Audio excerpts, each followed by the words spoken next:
Hello students, myself Najiba Ibrahim and welcome back to my channel E learning accounts and maths. Students, आज हमें question number 47 and 48 करना है। तो question number 47 में क्या लिखा हुआ है, देखिए इसमें हमें इन्वेंट्री टर्नओवर रेशियो कैलकुलेट करना है। तो क्वेश्चन स्टार्ट करने से पहले मैं आपको बता दूं कि इन्वेंट्री टर्नओवर रेशियो क्या होता है, इसका फॉर्मूला क्या होता है, इसे कैसे कैलकुलेट किया जाता है। उसके बाद हम सॉल्यूशन स्टार्ट करेंगे। तो सबसे पहले आप लोग डेफिनेशन सुन लीजिए इसका। This ratio shows the relationship between cost of goods sold during the year and average inventory kept during the year. Cost of goods sold and average inventory के बीच का रिलेशनशिप शो करता है। ओके, एक साल में कितना गुड्स बेचा गया एंड कितना एवरेज इन्वेंट्री रखा गया है, उसका रिलेशनशिप शो करता है। This ratio indicates whether the inventory is efficiently used और नॉट। इन्वेंट्री का अच्छे तरीके से यूज किया जा रहा है कि नहीं, ये रेशियो हमें यही बताता है। और कंपनी के पास स्टॉक को सोल्ड करने की कितनी एफिशिएंसी है। ओके, इन रेशियोज से हमें यही पता चलता है। तो चलिए अब इसका हम फॉर्मूला देख लेंगे।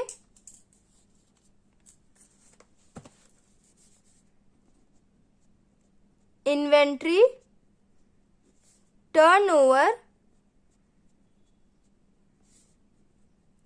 Ratio is equal to cost of revenue from operations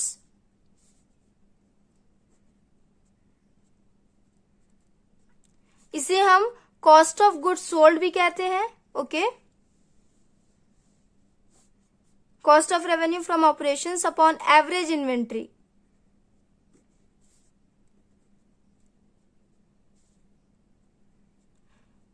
तो इसमें सबसे पहले आपको cost of goods sold calculate करना पड़ेगा, उसके बाद एवरेज इन्वेंट्री कैलकुलेट करना पड़ेगा, उसके बाद आप इन्वेंट्री टर्नओवर रेशियो कैलकुलेट करोगे।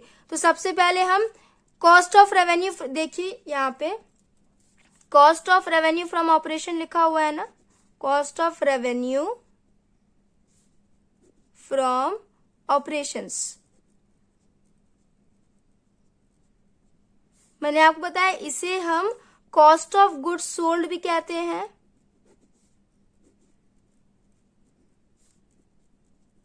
Okay, cost of goods sold आपने क्लास 11 में फाइनेंशियल स्टेटमेंट में पढ़ा है, अगर आपको याद होगा तो। अब इसका फॉर्मूला क्या होता है तो वो भी देख लीजिए। ओपनिंग स्टॉक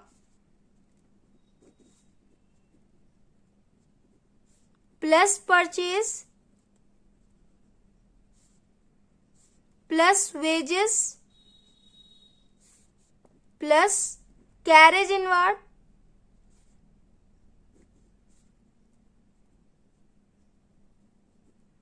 कैरेज आउटवर्ड की एंट्री इसमें नहीं होती है। क्यों नहीं होती, अभी मैं आपको आगे एक्सप्लेन करूंगी। ओके, एंड ये फॉर्मूला कैसे बनाया जाता है ये भी मैं अभी आपको बताऊंगी। फॉर्मूला याद करने में बहुत सारे बच्चों को प्रॉब्लम होती है ना, तो कॉस्ट ऑफ गुड्स सोल्ड का फॉर्मूला कैसे बनाया जाता है मैं भी आपको बता दूंगी, तो आप लोग के लिए इजी हो जाएगा। Plus carriage inward plus direct expense minus closing stock. Okay, cost of goods का फॉर्मूला ये होता है। अब देखिए कॉस्ट ऑफ गुड्स सोल्ड का फॉर्मूला बनाया कैसे जाता है। क्लास 11 में आपने ट्रेडिंग अकाउंट पढ़ा होगा ना। ट्रेडिंग अकाउंट में किन किन आइटम्स की एंट्रीज होती थी, याद है क्या आपको? अगर नहीं याद है तो ध्यान से सुनिएगा। वो सारे एक्सपेंसेस और इनकम्स जो फैक्ट्री से रिलेटेड होते थे उनकी एंट्री हम ट्रेडिंग अकाउंट में करते थे ना। तो इसमें क्या क्या आता था, सबसे पहले ओपनिंग स्टॉक, उसके बाद परचेज,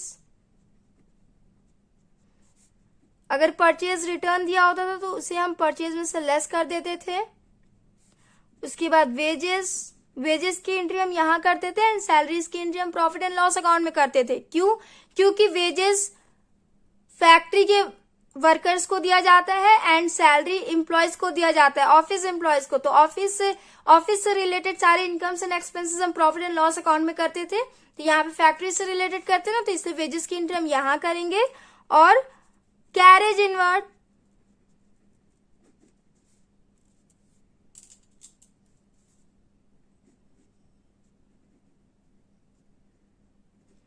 कैरेज इनवर्ड की एंट्री ट्रेडिंग अकाउंट में होती थी एंड कैरेज आउटवर्ड की entry profit and loss account में होती थी। ओके, तो सिर्फ ट्रेडिंग अकाउंट में जिन जिन इनकम्स एंड एक्सपेंसेस की एंट्री होती है उसी को हम कॉस्ट ऑफ गुड्स सोल्ड करने में यूज करते हैं। कैरेज आउटवर्ड की entry profit and loss account में होती थी, इसलिए हम उसे यूज नहीं करेंगे। कैरेज आउटवर्ड की entry cost of goods sold में नहीं होगी। कैरेज इनवर्ड मतलब क्या होता है? कैरेज मतलब होता है भाड़ा। कंपनी में जो भी रॉ मटेरियल आता है, फैक्ट्री में जो भी रॉ मटेरियल आता है, उसका जो भी कैरेज हुआ उसकी एंट्री हम कैरेज ट्रेडिंग अकाउंट में करते हैं। ओके उसके बाद direct expenses and gross profit, ये होता था डेबिट साइड में। क्रेडिट साइड में क्या क्या होता था? सेल्स, इसमें से हम सेल्स रिटर्न को माइनस कर देते थे। Closing stock and gross loss हो गया। अब देखिए कॉस्ट ऑफ गुड्स का फॉर्मूला कैसे बनाया जाता है। तो डेबिट साइड में आपके स्टॉक दिया हुआ है, परचेज दिया हुआ है, वेजेस दिया हुआ है, carriage inward and direct expenses. ध्यान दीजिएगा स्टूडेंट्स, सेम साइड वाले को हम ऐड कर लेते हैं। ये सारे एक्सपेंसेस साइड में है ना, एक्सपेंसेस है सारे, तो इन सबको हम ऐड करके क्रेडिट साइड वाले में क्लोजिंग स्टॉक दिया हुआ है तो इसमें से हम माइनस कर देंगे तो आपका कॉस्ट ऑफ गुड्स सोल्ड आ जाएगा।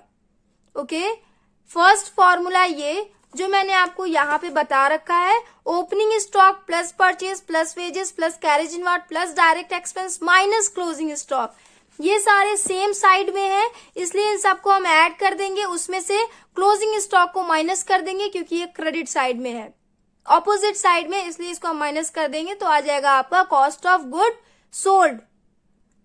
समझ में आया? उसके बाद और भी फॉर्मूला होता है, दो और फॉर्मूला होता है जो आपकी बुक में दिया हुआ है।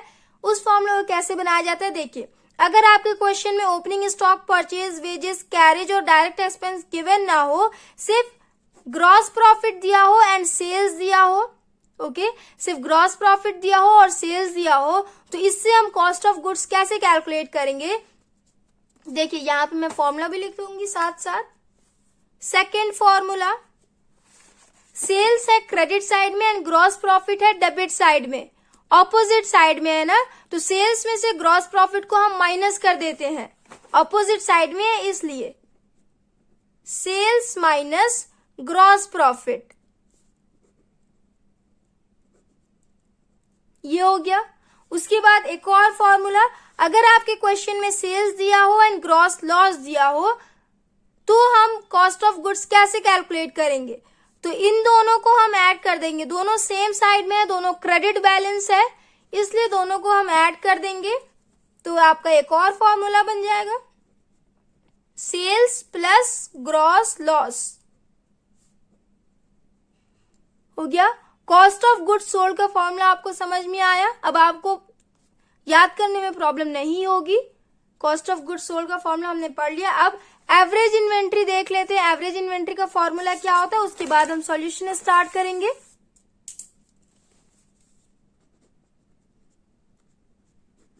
Average inventory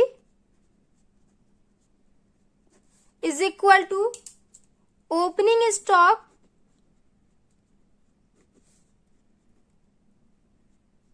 plus closing stock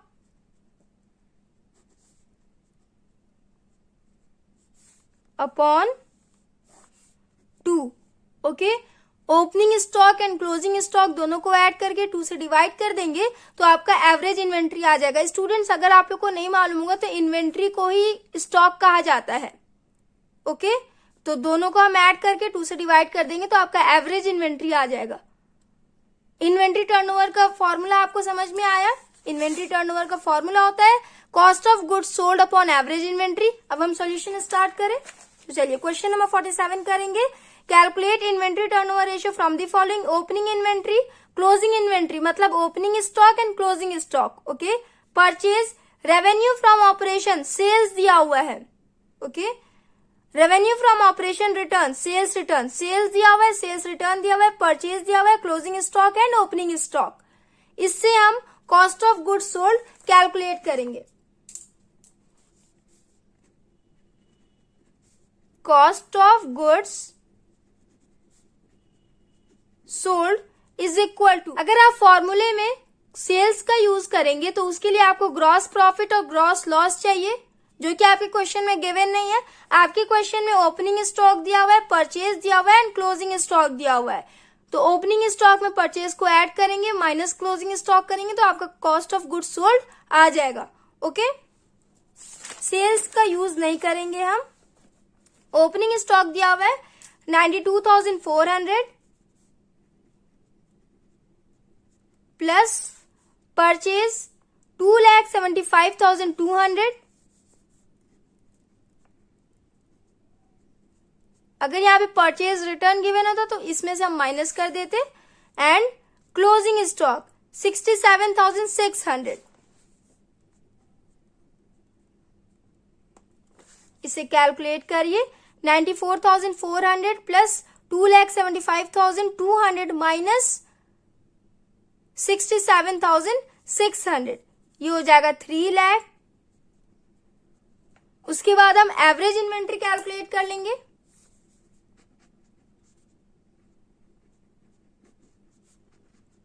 average inventory is equal to, इसका फॉर्मूला होता था opening stock plus closing stock upon 2।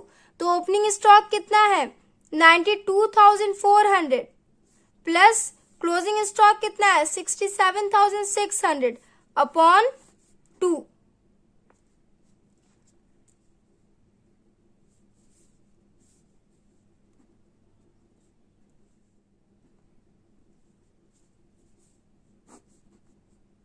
ये हो जाएगा 1,60,000 अपॉन 2। 2 1 जा 2, 2 8 जा 16, ये हो जाएगा 80,000। कॉस्ट ऑफ गुड्स सोल्ड आया आपका 3 लाख एंड एवरेज इन्वेंट्री आया 80,000। अब हम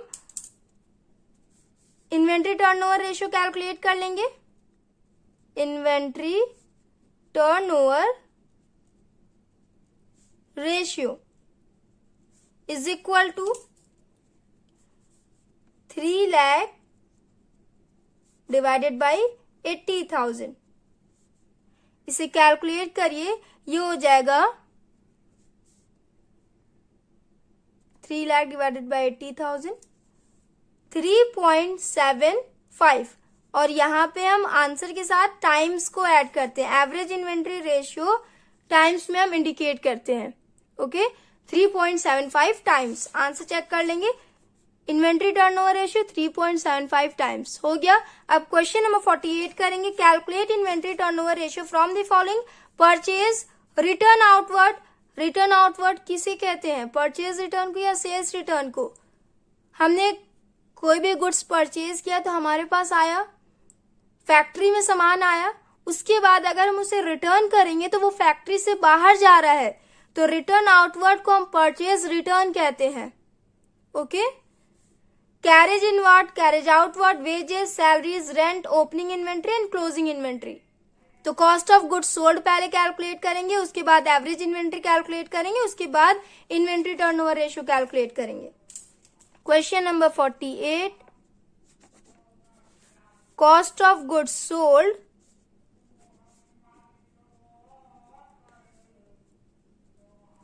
इज इक्वल टू, परचेज दिया हुआ है 3,46,000 एंड परचेज रिटर्न 10,000। तो 3,46,000 माइनस 10,000, 3,46,000 माइनस 10,000 प्लस इसमें ओपनिंग स्टॉक को भी ऐड करेंगे ना। ओपनिंग स्टॉक प्लस परचेज होता है ना, तो यहाँ ओपनिंग इन्वेंट्री कितना दिया हुआ है 72,000, तो यहां लिख देंगे 72,000 प्लस कैरेज इनवर्ड कितना दिया हुआ है 15,000, तो इसे भी हम ऐड कर देंगे, प्लस वेजेस दिया हुआ है। कैरेज आउटवर्ड की एंट्री नहीं होगी ना, मैंने आपको बताया, क्योंकि इसकी entry profit and loss account में होती है। सिर्फ ट्रेडिंग अकाउंट में जिन जिन आइटम्स की एंट्रीज होती है उन्हीं को हम ऐड करते हैं। वेजेस हो जाएगा 25,000,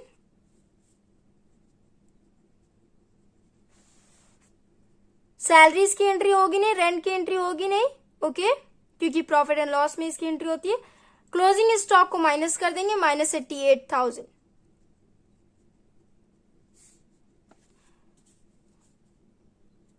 3,46,000 माइनस 10,000, ये हो जाएगा 3,36,000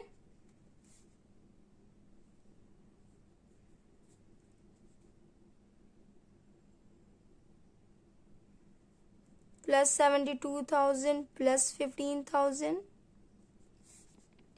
प्लस 25 माइनस 88। इसे आप कैलकुलेट कर लीजिए। 3,36,000 प्लस 72,000 प्लस 15,000 प्लस 25,000 माइनस 88,000, ये हो जाएगा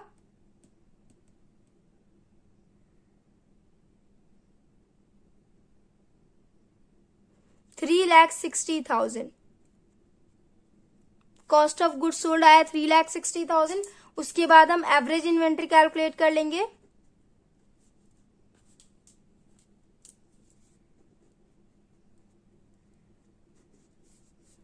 एवरेज इन्वेंट्री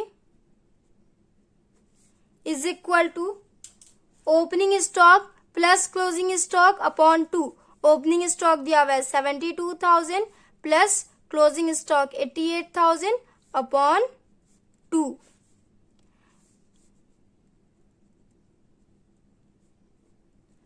$1,60,000 अपॉन 2 आया, ये हो जाएगा 80,000।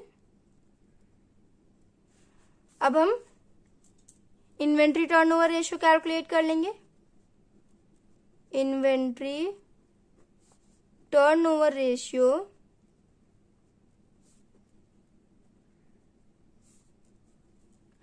स्टूडेंट्स, टर्नओवर मतलब क्या होता है आपको मालूम है? टर्नओवर मतलब प्रॉफिट बिल्कुल भी नहीं होता है। ओके, टर्नओवर का मतलब ये होता है कि पूरे साल में कंपनी ने कितना सेल किया।